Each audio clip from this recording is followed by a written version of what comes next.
Karen had always dreamed of visiting London. For as long as she could remember, pictures of Buckingham Palace, red phone booths, and double-decker buses filled her imagination. Growing up in a small town in Ohio, Karen often flipped through travel magazines, imagining herself strolling along the Thames or sipping tea in a quaint cafe.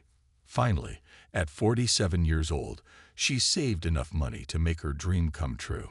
This was her first trip outside the United States, and she wanted it to be perfect.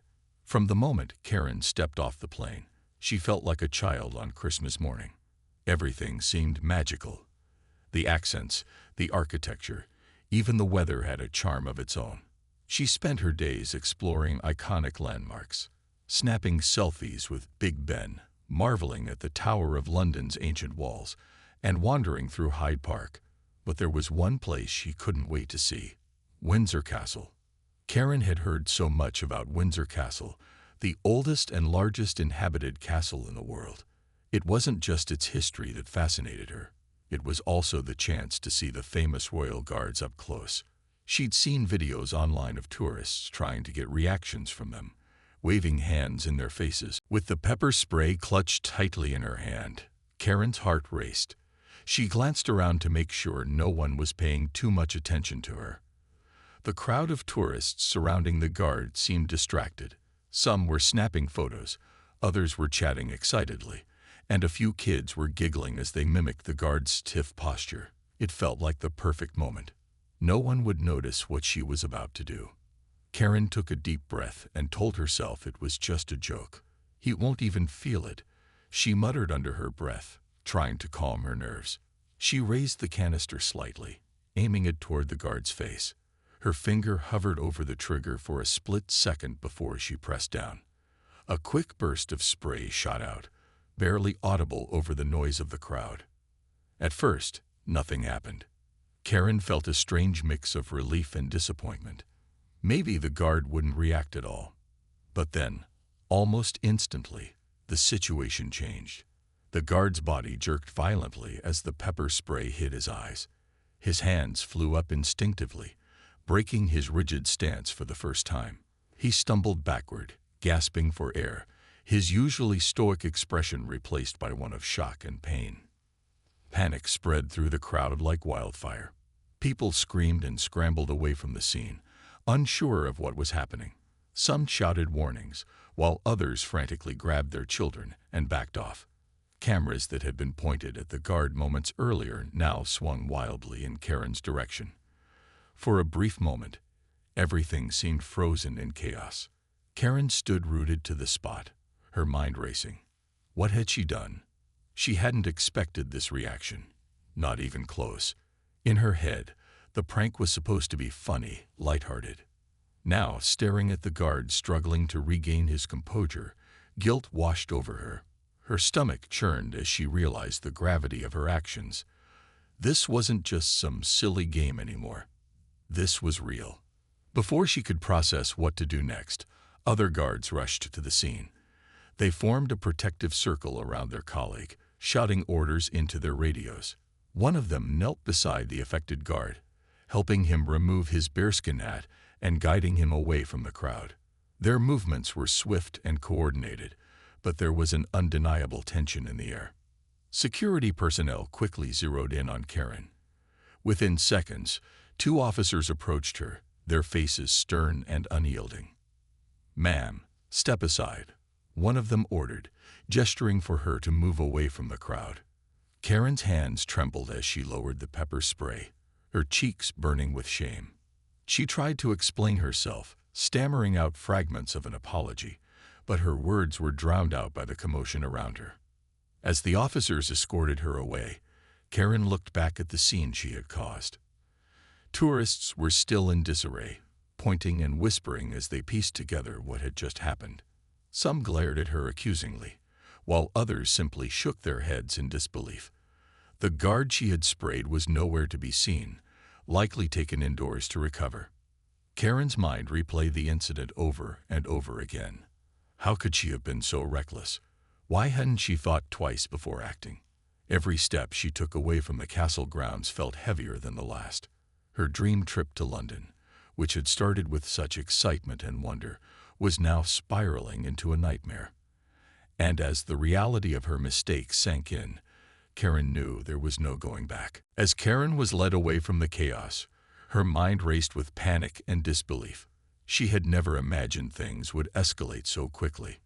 One moment, she was standing among cheerful tourists, thinking she was pulling off a harmless prank, and the next, she was being escorted by security officers with grim expressions. Her heart pounded in her chest as she struggled to keep up with their brisk pace, her legs feeling like they might give out beneath her.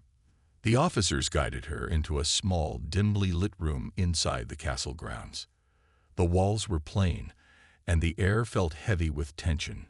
A single table sat in the center of the room, surrounded by chairs that looked stiff and uncomfortable. Karen's hands trembled as she clutched the strap of her purse, her knuckles turning white. She wanted to say something, anything, to explain herself, but the words stuck in her throat. Instead, she sank into one of the chairs, her head spinning with regret. "Do you understand what you've done?" One of the officers asked sharply, breaking the silence. His voice was firm, leaving no room for excuses. Karen nodded weakly, tears welling up in her eyes. "I didn't mean to hurt anyone," she whispered, her voice cracking under the weight of her guilt. "It was just a stupid joke." But the officer wasn't moved. "A joke," he repeated, his tone incredulous. "You assaulted a member of the Queen's Guard. These men are trained professionals, tasked with protecting this country's most important landmarks. Do you have any idea how serious this is?" Karen's stomach churned as the reality of her actions hit her like a tidal wave. Back home, pepper spray was something she carried for safety, a precautionary measure against potential threats. She had never considered it a weapon, let alone something that could land her in legal trouble halfway across the world. But here, in this unfamiliar setting, its misuse carried consequences far beyond anything she had anticipated. The officer continued, explaining the severity of her offense. Assaulting a royal guard wasn't just frowned upon. It was considered a criminal act under British law. Depending on the circumstances, Karen could face fines, community service, or even jail time. Each word he spoke felt like a punch to the gut, leaving her more overwhelmed than before. As the gravity of the situation settled over her, Karen's thoughts turned to the guard she had sprayed. She pictured his pained expression, the way he had stumbled backward, clutching his eyes. Guilt gnawed at her insides, making it hard to breathe. She had always prided herself on being kind-hearted, someone who cared about others. Yet here she was, sitting in a holding room, responsible for causing harm to a person who had simply been doing his job. Her mind drifted to her family back home. How would they react when they heard about this? Would they be ashamed of her? And what about her friends? The thought of facing them, of seeing the disappointment in their eyes, made her chest tighten. This trip was supposed to be a celebration of new experiences, not a lesson in recklessness and poor judgment. Minutes passed like hours as Karen sat in silence, her head bowed.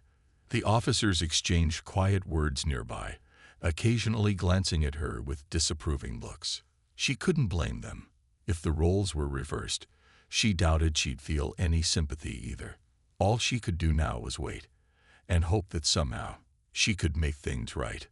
Despite the fear and shame swirling inside her, a flicker of determination began to grow. If there was even the smallest chance to fix this, Karen knew she had to take it. She owed it to the guard, to herself, and to everyone affected by her thoughtless actions. For the first time since the incident, she allowed herself a glimmer of hope. Maybe, just maybe, redemption wasn't entirely out of reach. The hours that followed felt like an eternity for Karen. She sat in the holding room, her mind racing with thoughts of what might happen next. Would she be arrested, deported, or worse, thrown into a British jail? Each possibility seemed more terrifying than the last. Her hands trembled as she clutched her purse, and she found herself staring at the cold, plain walls, trying to steady her breathing. Eventually, a representative from the U.S. Embassy arrived. Karen had never been so relieved to see someone in her life. The man introduced himself as Mr. Thompson, a calm and professional diplomat who assured her he was there to help. Still, his presence didn't entirely ease her anxiety. He explained that while he would do everything he could to assist her, the situation was serious and required careful handling. "We need to cooperate fully," he said firmly. "This isn't just about you. It reflects on your country too." Karen nodded, tears streaming down her face. "I'll do whatever it takes," she whispered. "I'm so sorry for what I did." Mr. Thompson handed her a tissue and reminded her to stay composed. "Apologies are important," he said, "but actions matter more. You need to show genuine remorse if you want to make this right." Soon after, Karen was taken to another room where she met with legal counsel provided by the embassy. The lawyer, a no-nonsense woman named Sarah, wasted no time getting to the point. "You're facing charges of assault," she explained bluntly.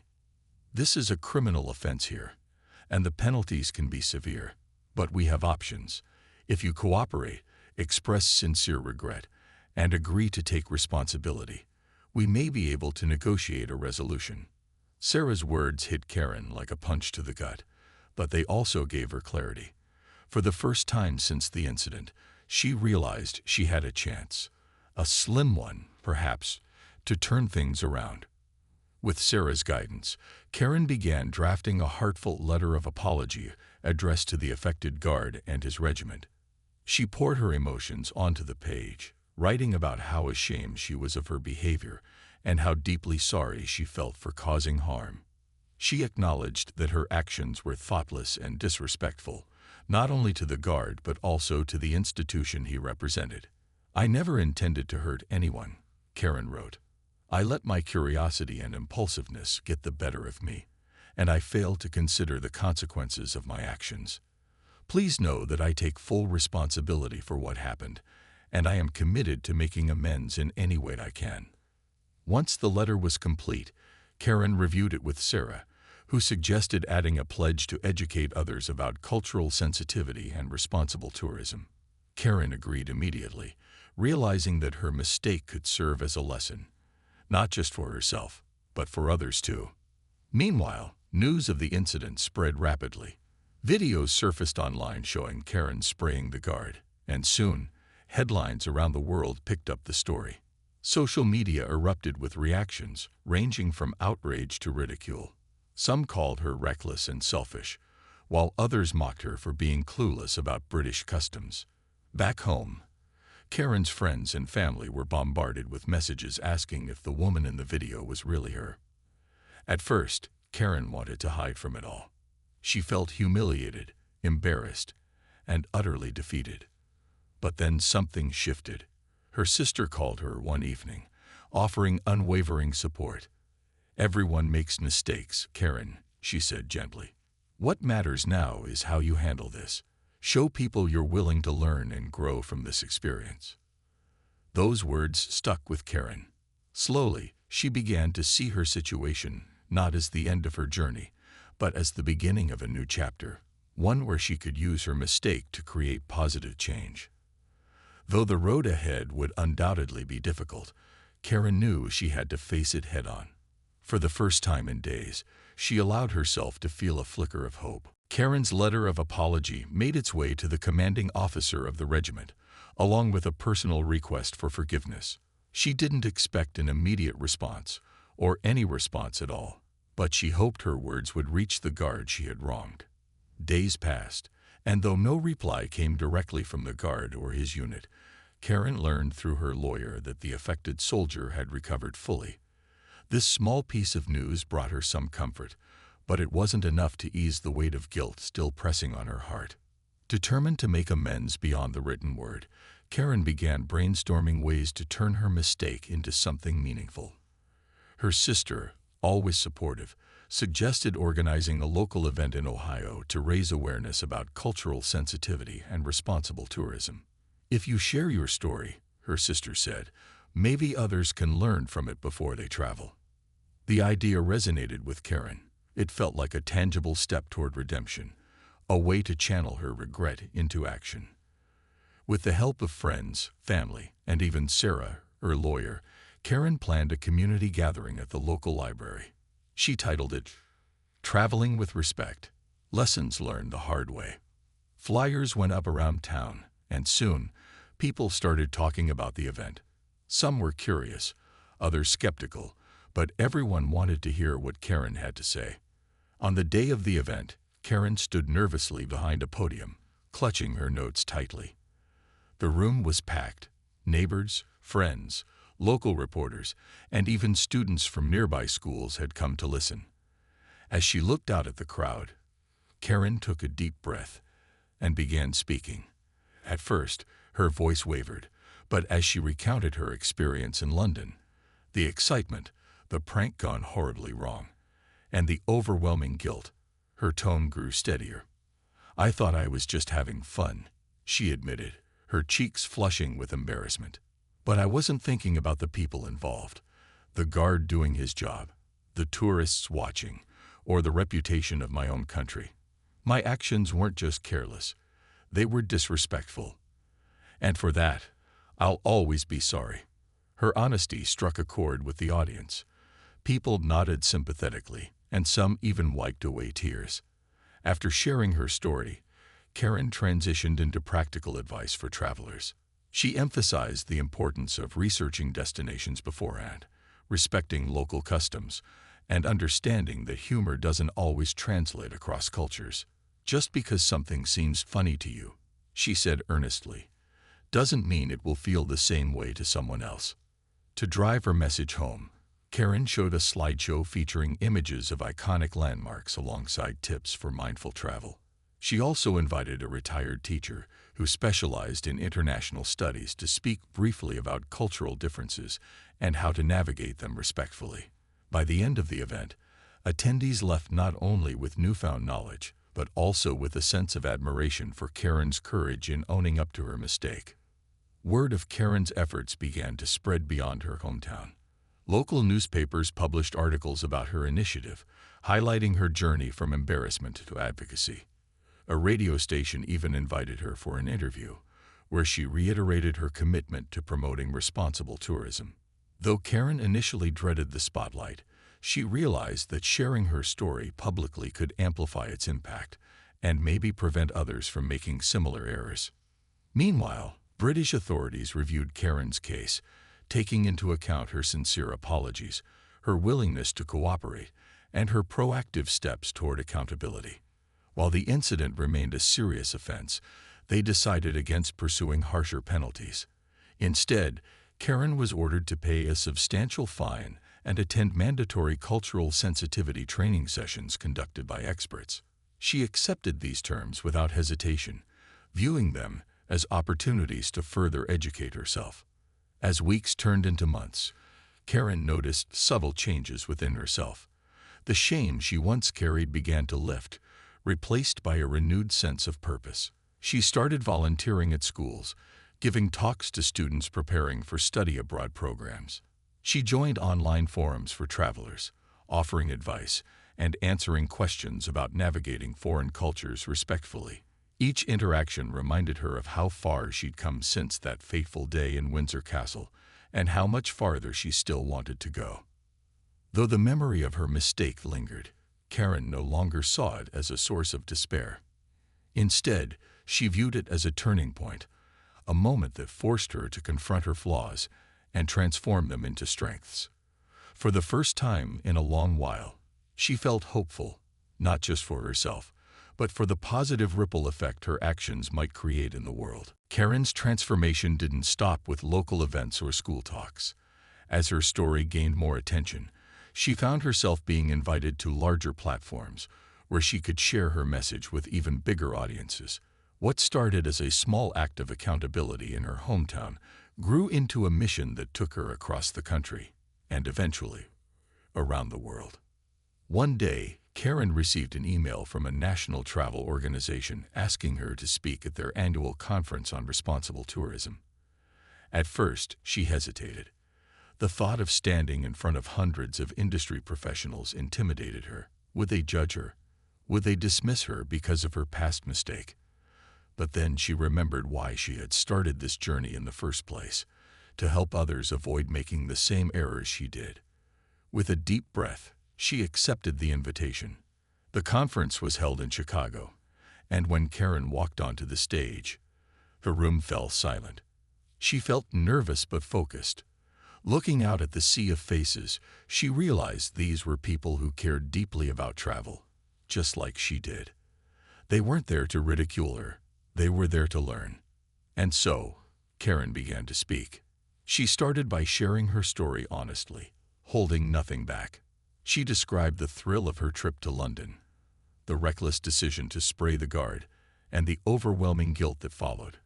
"I let curiosity turn into carelessness," she admitted, her voice steady despite the lump in her throat. "And it cost me dearly, not just legally, but emotionally. I hurt someone. I embarrassed my country. And I lost a part of myself in the process." Her words resonated with the audience. Many nodded along, while others scribbled notes in their journals. When Karen transitioned into discussing actionable steps for mindful travel, the energy in the room shifted. She emphasized the importance of understanding cultural norms before visiting a new place, whether it was learning basic phrases in the local language or researching appropriate behavior at historical sites. "Respect isn't just a word," she said passionately. "It's an action. It's how we treat people, places, and traditions that aren't ours." After her talk, Karen was approached by several attendees eager to ask questions or thank her for her honesty.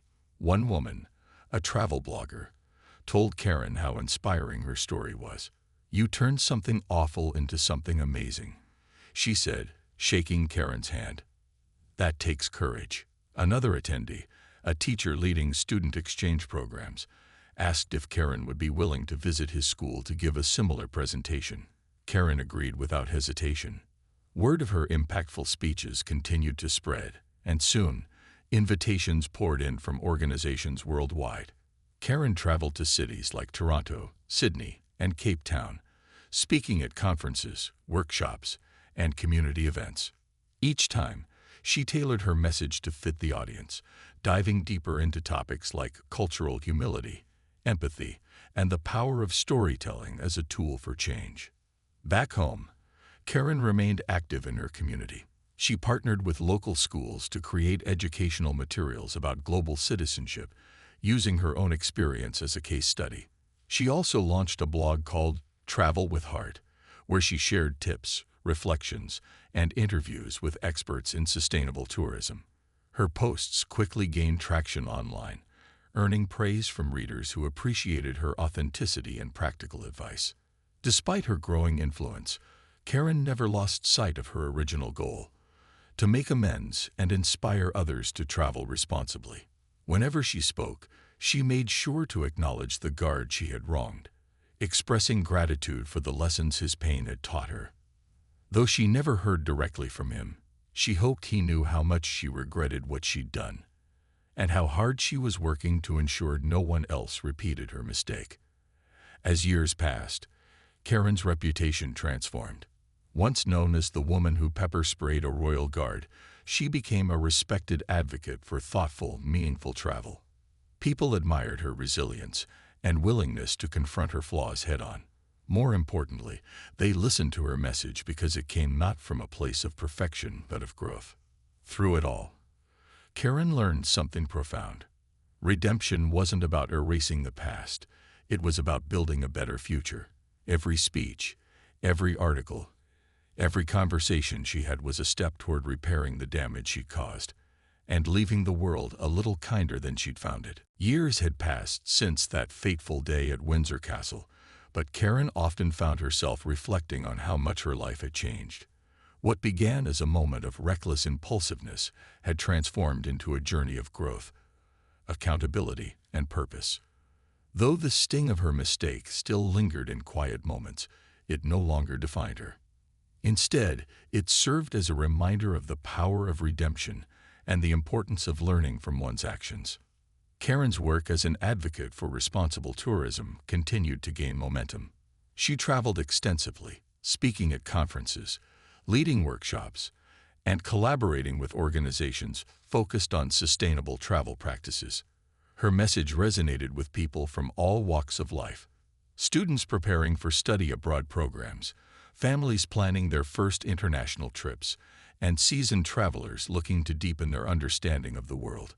Everywhere she went, Karen shared not just her story, but also practical tools for navigating cultural differences with respect and empathy.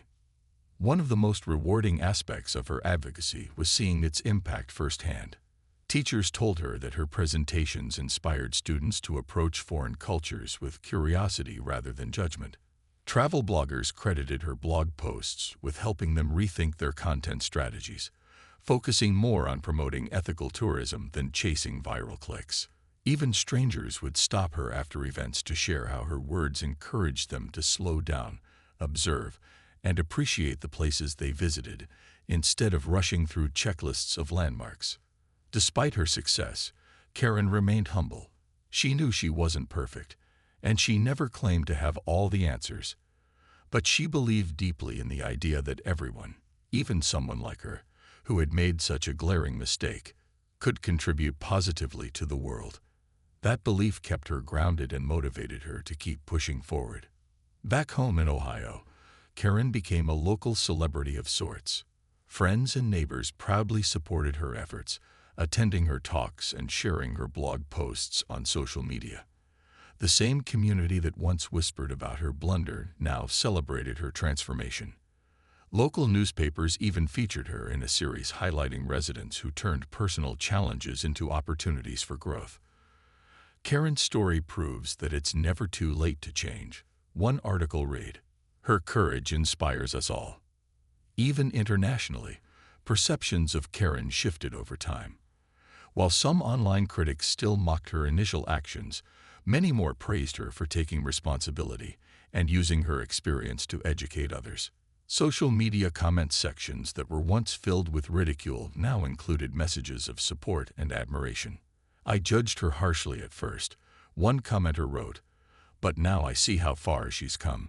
We should all learn from her example." Karen also maintained communication with British authorities, updating them periodically on her efforts. Though the guard she had sprayed never reached out personally, Karen hoped he knew about the positive changes sparked by her apology.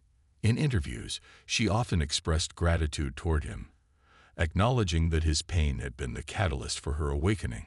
"If I could go back in time," she said during one talk, "I would stop myself from making that terrible decision. But since I can't, I'm doing everything I can to honor his experience by turning my regret into action." As Karen looked ahead, she realized her journey was far from over. There were always new audiences to reach, new lessons to learn, and new ways to make a difference. Yet, she felt a profound sense of peace, knowing she had taken full ownership of her past while building a future rooted in kindness and purpose. Every speech, every workshop, and every conversation reminded her that mistakes, no matter how big or small, carry within them the seeds of opportunity for growth, forgiveness, and meaningful impact. For Karen, this realization was liberating. It allowed her to step confidently into each new chapter of her life, armed with the knowledge that redemption isn't about erasing what happened, but about shaping what comes next. And for the first time in years, she felt truly proud, not just of where she was headed, but of how far she'd come. Years after that life-changing incident at Windsor Castle, Karen stood on a stage in London once again. But this time, under very different circumstances. She had been invited to speak at a global conference on responsible tourism, an event attended by representatives from governments, nonprofit organizations, and even members of the British monarchy. As she adjusted the microphone and scanned the room, her heart swelled with gratitude and disbelief. This was a moment she never thought possible, a chance to return to the place where her journey began, not as a tourist who made a grave mistake, but as someone whose story had inspired meaningful change. Karen opened her speech with a deep breath, her voice steady despite the weight of emotion behind it. "When I first came to London," she began, "I was naive, impulsive, and completely unaware of the impact my actions could have on others. I let curiosity turn into carelessness, and in doing so, I caused harm to someone who deserved nothing but respect. The audience listened intently, their expressions softening as she spoke. She recounted the details of that day, the prank gone wrong, the chaos that followed, and the overwhelming guilt that consumed her in its aftermath. But she didn't stop there. Karen went on to describe how that low point became the catalyst for transformation. "That moment taught me two important lessons," she said. "First, our mistakes don't define us. What we do afterward does. And second, every action, no matter how small, has consequences. It's up to us to decide whether those consequences will be destructive or constructive." As she shared her journey, from writing heartfelt apologies to organizing community events, from speaking at schools to addressing international conferences, Karen emphasized the importance of accountability and growth. "I'm not here because I got everything right," she admitted with a self-deprecating smile. "I'm here because I got something very wrong, and I chose to learn from it. If my story can help even one person think twice before acting impulsively, then all of this will have been worth it." The audience erupted into applause when she finished, many rising to their feet. Afterward, attendees lined up to speak with her, thanking her for her honesty and vulnerability. One woman, a representative from a cultural exchange program, told Karen how much her message resonated with young travelers. "You've given them permission to make mistakes," the woman said warmly, "but also the tools to grow from them." In the days that followed, Karen visited several landmarks she hadn't dared to approach during her previous trip. Standing outside Buckingham Palace, she reflected on how far she'd come since that chaotic day. She now understood the significance of these places, not just as tourist attractions, but as symbols of history, tradition, and respect. Tourists around her snapped photos and laughed, reminding her of her own excitement years ago. Only now, she saw it through a lens of mindfulness rather than recklessness. Back home, Karen continued her advocacy work, expanding her reach to include digital courses and partnerships with travel companies promoting ethical practices. Her blog, Travel with Heart, gained thousands of followers, and her inbox was flooded with messages from readers sharing how her advice had shaped their journeys. Some sent photos of themselves volunteering abroad. Others wrote about the connections they'd made with locals thanks to her tips on cultural sensitivity. Though Karen never forgot the guard she had wronged, she found peace in knowing she had honored his experience by turning her regret into action. Occasionally, she wondered if he ever heard about her efforts. Did he know how profoundly his pain had impacted her? She hoped so, though she accepted that she might never find out. Looking back, Karen realized her life had taken a path she could never have predicted. What started as a reckless decision had led her to a purpose bigger than herself. She had faced shame, judgment, and fear, but she had also discovered resilience, redemption, and hope. Most importantly, she had learned that everyone has the power to rewrite their story, if they're willing to take responsibility and strive for better. And so, Karen's journey came full circle, not as a tale of failure, but as one of triumph over adversity. Her story served as a powerful reminder that even the most misguided individuals can find light in the darkest moments, transforming their mistakes into opportunities for growth and positive change. For Karen, that realization was the greatest gift of all.